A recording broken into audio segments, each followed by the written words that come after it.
Hey guys, it's Mitch. How's it going? We've had a little bit of a breather, but we're now getting back to the end of Walt Simonson's Fantastic Four run. And he's had a month off now, which has given him enough time, I think, to make the last few issues of this storyline he's doing pretty special.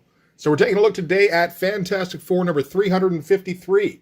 But just before we get into it, if you enjoy the channel, if you feel like you might want to help out a little bit, go subscribe on my Patreon. Links are in the description, gives you early access to everything I do, helps out the channel, helps to buy new comics. I feel like I'm trying to breathe through a sponge right now. We'll see how much I'm actually able to enunciate during this thing. So, last time in Fantastic Four, we didn't take a look at Fantastic Four number 352, or at least that wasn't the last one we hit. We didn't even do Fantastic Four number 351 because that was a fill-in issue by Mark Bagley. Last one we hit was 350, which started off this storyline, in which Dr. Doom... it seemed like he had kidnapped Sharon Ventura, but it was actually more like he invited her over to his place in Latveria with the offer of trying to change her back into a human. And in that issue, Ben Grimm, who had been human for some time, transformed himself back into the orange rock-skinned thing. And the Fantastic Four all went over to Latveria to try and rescue Sharon, and they all got split up and put into kind of hero-specific traps, although there wasn't really a way for Dr. Doom to predict which trap which hero was going to go into, but we didn't have enough time to really differentiate it. So that was 350. 351, as I said, fill-in issue. 352 is a comic I've covered before. That's this one here, which I did. This is one of the first comics I covered. This was maybe in the first couple of months of making videos. So if you want, you can always go back and check that out. It's going to be a fair bit rougher, so we can always just give you a quick rundown of what's going on in this. So the main deal in this is that the Fantastic Four, most of them are incapacitated. Sue, Johnny, and, essentially Sharon Ventura are all held captive somewhere in Doom's castle. The Thing is currently knocked out, and Dr. Doom and Reed Richards are going to go mano-a-mano in a time fight. And of course, since it's Walt, he's going to go splash, double splash. And I do like this, how he spends the first double splash giving us the mechanics of the time fight, which is basically they've got these little teleporter doohickey things on armbands where they can pick where in the timeline they want to be. They can also apparently teleport in space, at least within a pretty confined distance. So, for instance, while Doom is explaining the chrono field to Reed, he teleports in behind him to try and get the first blow in, but before he can hit, Reed teleports in behind him a second earlier, etc., etc., etc. And then the rest of the comic is basically following the time signatures. So we end that first sequence with a pretty great action shot of Reed just literally hammering Doom, and then teleporting off to 108. And helpfully we get the little time signature down in the bottom here. This is 105. So the next page is 106. So, I mean, if you're just trying to read it sequentially, all of a sudden it stops making sense, which is what I did, I think, probably my first few go-throughs on this, before I realized it was basically, it was two competing storylines going at different rates. So really, what you want to do is you want to go from here to here, and then you jump to, like, the end of the story. And the time fight would interact with the other storyline, which is Ben Grimm going around Doom's mansion trying to rescue the rest of the Fantastic Four. Goes for Sherry first, naturally. Gets confronted by a Doombot, but before the Doombot can deliver the coup de grace, it detects Reed and Doom's fight, which is like maybe 7 or 8 pages in. So this other storyline that has been independent all of a sudden gets intruded on by this storyline here. And the same thing will happen the other way. And in fact, there's a moment where Reed deflects a blast from Dr. Doom that Dr. Doom can't detect where it went to. And where it actually went was to the cover, which is 12:33, which is 27 minutes before the beginning of this issue. And that's actually how Reed got out of the trap in issue number 350. He was the only one to escape. It was all very convoluted and extremely cool. The actual storyline for most of the issue is pretty straightforward. As I said, it's Ben going around rescuing Sue, rescuing Sherry, rescuing Johnny. And then 3/4 of the way into the book, we're going to flip to the TVA, which we've seen a little bit of here and there, but haven't actually interacted with the Fantastic Four yet.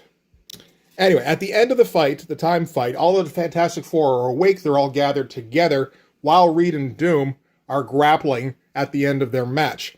And at that point, one of the TVA cyborg soldiers teleports in, tells them they've been laying havoc with the time stream, which Dr. Doom takes offense at.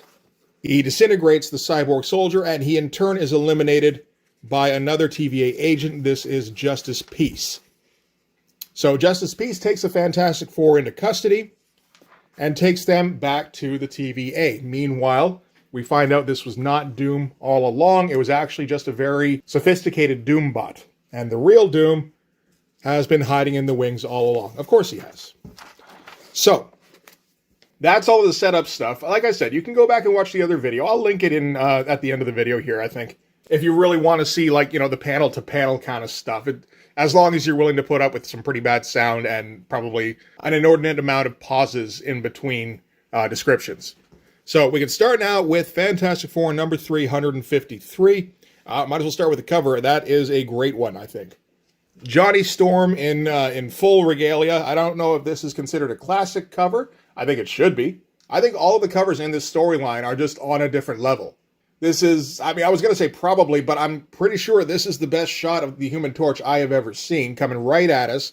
Great proportion, forced perspective with the hand coming at us, and we get that great Walt trail of a flight path behind him, get all the speed lines coming out. I think I would be tempted to put the center of the speed lines right behind him here and have everything coming out, pointing in on him, but this works probably even better. All right, so let's open her up. So this is a Walt book. Walt's going to start it off as he thinks books should be started off, with splash, double splash. I don't disagree. We're going to start off with Justice Peace of the TVA taking the Fantastic Four back to the Time Variance Authority. In a pretty great panel with a weird-looking sci-fi ship. Looks great. All the speed lines and energy crackles coming in after them. Neat-looking tech. It's, it's next-level Kirby stuff. And then they appear just outside of the TVA. There's our double splash. And like I said, this is Walt. I think Walt got a little bit of extra time to work on the end of the storyline. Part of it might be about catching up, but part of it was about making sure this last couple of issues looks amazing. So this is the kind of stuff Walt does when he's fully invested.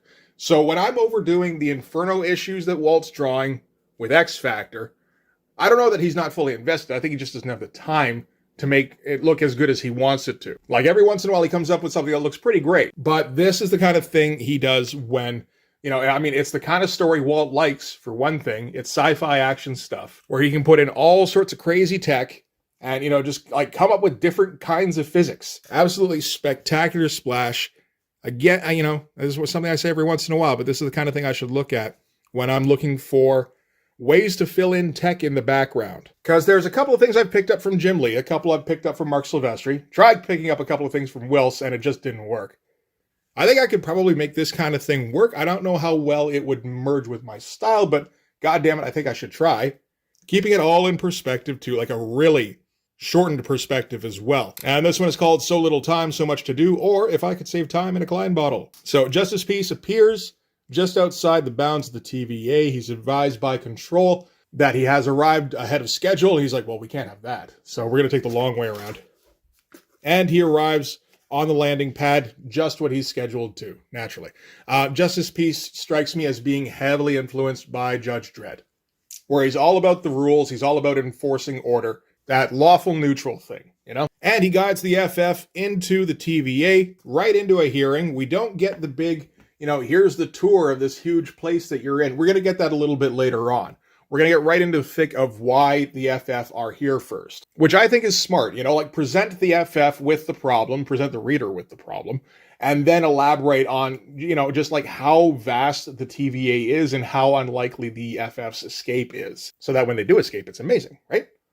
So again, some awesome looking stuff, give us a nice angled view of the ship landing. He manages to give us a nice shot of the conference room here that managed to feel very large and like cavernous and, not a huge panel. Like building space in a panel is something I always have difficulty in. I think largely it's having trouble shrinking the characters down that small and then keeping everything in perspective and proportion, all that kind of stuff. But he doesn't use a huge amount of lines here to establish a fair amount of space. So yeah, there's Justice Peace. He finally gets his close-up. He's asked why there are only 5 members that are being detained as far as they were advised. There was supposed to be 6. Justice Peace replies, well, 1 was degraded to non-functional status. It's like, good. Less paperwork. And then we get a long, lengthy introduction from the head of the TVA about why they're here today, which is basically that the TVA is investigating their misuse of the timeline. But the point here, of course, is the long, lengthy introduction, because one of the biggest things about the TVA that Walt likes to highlight is the needless bureaucracy. I get the feeling that's something that, he has a bit of a giggle poking fun at, And yeah, the head keeps going on. Some of the other TVA members pipe up. They all look exactly the same, which again is, I think, commentary. Reed tries addressing the head of the TVA, and, he tries to be accommodating and, just to be helpful, because so far, at least, that nobody's been hostile, really, or at least not in a physical way. So maybe we can get through this amicably. He's asking, so how long do you think this might take? And it's like, I don't know. This seems like a pretty open and shut case. I don't see it going longer than 5 years, which, of course, sets Ben off immediately. Rips up a chair, hucks it right at the front desk here, but naturally they've got a force field in place. And Reed has to restrain him with a stretchy arm across his face. And he's like, sorry, just excuse my friend here. We had a rough trip over here. And then Reed goes into, how come we're the ones that are being apprehended over this? What about the other offenders in our timeline? And he name checks the Avengers, Kang the Conqueror, takes special note of the X-Men and Days of Future Past, so apparently he was aware of that. And the TVA apparently have not heard of any of this, and like, good lord, this is going to take further investigation. And some fun panels. I mean, we're not trying too hard on the background on here. It's really not necessary other than, just a couple touchstones here and there to remind us that there is a context. I love this stuff here with the force perspective on the thing here, kind of popping out of the panel border just a bit, just to make it a bit extra fun. So after that, the TVA dumps them into a holding cell. This is basically like a null field, which kind of conveniently has absolutely no background whatsoever. Luckily, it works conceptually as just like an empty space for holding, like that would be perfect for something like the TVA. It also is very convenient for keeping up with your schedule. So Johnny's a little pissed off that Reed name dropped, some people that they're friends with. Sue's like, look, obviously he was stalling for time. So we have time. So let's figure out what we're going to do. So Reed calls the head of the TVA, this is Mobius, by the way, Moby, and asks if they can maybe get a tour of the facilities, seeing as how they're probably going to be spending quite a bit of time there. And, Mobius is like, I don't know, that's highly irregular and shit. And that's when Sharon steps up and starts to turn on the charm. Specifically, the Southern charm, in that she adopts a Southern accent so that she can go, I would surely love to see what it's all about, especially if you could take us. And we don't even need to see them getting shuffled out of the room. They're immediately in their speeding car, flying off to go show off the installation. And Ben's in the back, he's, arms folded, just, like I said, it's fun stuff. So Sharon is, I think she's enjoying being a woman again. We get a bit of a tour of the facility, so we go by the barracks, where those cybernetic soldiers have some downtime in between missions. You see them in like various states of cyborgification as they zip past. This feels a little Willy Wonka, really, where like they don't necessarily have time to stop in every single room. It's just a quick glance. But yeah, as they zip by, things like, are those guys real or robots? Like both, actually, depending on the length of their service and reflexes. So the longer you've been with the TVA, or the worse your reflexes are, chances are higher that you've got some cyborg implements. Which stands to reason. There's also the outgoing gates. This is the departure gates for the politically corrected. Again, this is 1990. I'm thinking Walt has a bit of a problem with the current language, which I don't blame him for. And, just gonna casually draw a huge hall with the statues up in front and everything. And then just, crowds of people. Pretty wild stuff. He also takes them zipping past where the defunct universes get disposed of. So this is the Hall of Discontinued Universes, where leftover detritus is ejected through into the nothingness beyond. So that is the eventual fate of all universes, although theirs in particular is more likely than most because of all the fucking around that's been going on the timeline. And Sharon, of course, has been, just cozying right up to him throughout this entire trip. And she's like, oh dear, so am I supposed to be? And I can see putting through a good word for somebody with your talents. So that's all working out just fine, which is good. Because Sharon, Sharon can't fight anymore. She doesn't have any abilities, and she's not, like Reed smart. She's just normal person smart. That's fine. But basically, she's not going to be of any use if things start to get physical. So it's best, really, if she can, just stay close to Mobius and, maybe get taken away from the Fantastic Four and held somewhere kind of safe. All right, so then Mobius takes them into the Hall of Chronometry, which is where all of the timelines are monitored. And basically, each timeline has a dedicated cubicle. And the cubicles go on forever because timeline possibilities are infinite. So yeah, just the ultimate visualization of bureaucracy, really. So Mobius is explaining the Hall of Chronometry. Ben's like, that's fascinating. And, just leans on a desk, which smashes underneath him. And like, what the ding dong? Which is fun. And while him and Mobius have an argument about whether or not that was intentional, Reed, meanwhile, scoops up all of their floppy disks. And Sue makes them invisible. And, naturally now there's been a disturbance, so they're going to get shoved back into their holding cell. But now they've got something that they can investigate to maybe, get a little bit more knowledge. Back into the holding cell, for most of them, for the Fantastic Four themselves anyway, Sharon, as I said, has been held by Moby, and he's keeping her to himself for a while, which works in this case because it means they don't have to account for her well-being. So they're going to make some plans about what they're going to do next.